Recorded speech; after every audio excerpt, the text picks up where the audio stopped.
I am sharing a binder of updates, which is the first 3 months of my brothers and my experience after we lost both our mom and dad when an impaired driver rear-ended our vehicle. I am sharing these from the perspective of education, awareness, and hopefully prevention.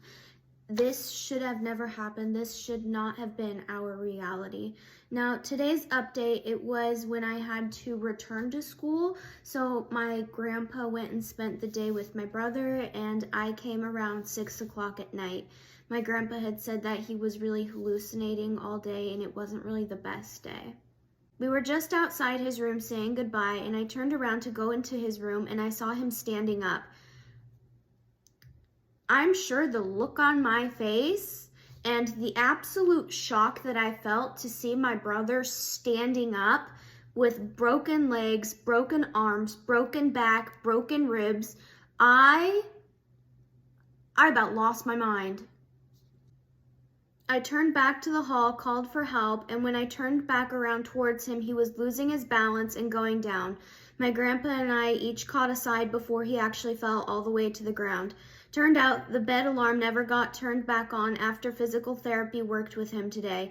He doesn't know where he is or what's going on. He doesn't remember a thing. The delirium has come back really strong today.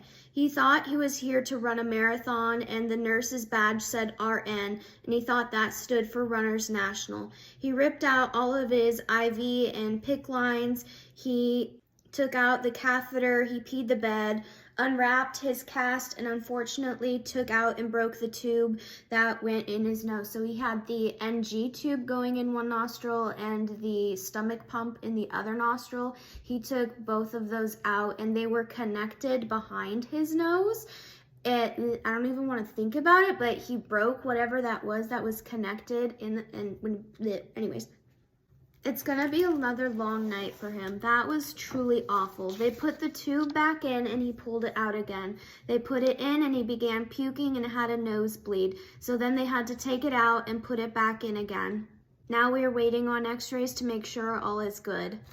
After we got him settled and back into bed, I was very upset and I was being very stern when I was saying, how am I supposed to trust you guys when I leave him alone?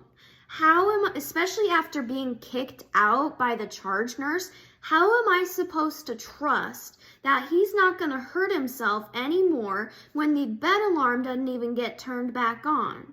Now I understand it's a mistake, but how am I supposed to trust you? And so they just didn't really have a good answer for that. I did find out later, from about this point forward, my brother does remember these things happening. He does remember them struggling to put the tube back in his nose. He remembers taking it out. He remembers that I was the one that cleaned the puke out of his beard.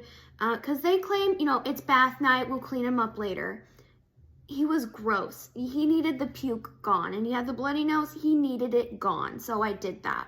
And the whole Runners National thing, I found out later, all of this he truly believed was fake. He still truly believed that because there's no reality in which our mom and dad wouldn't be there, that this was all a dream. So he was just, if he was stuck there, he was gonna have, I don't wanna say have some fun, but he was gonna start just doing and saying anything because he didn't believe it was real.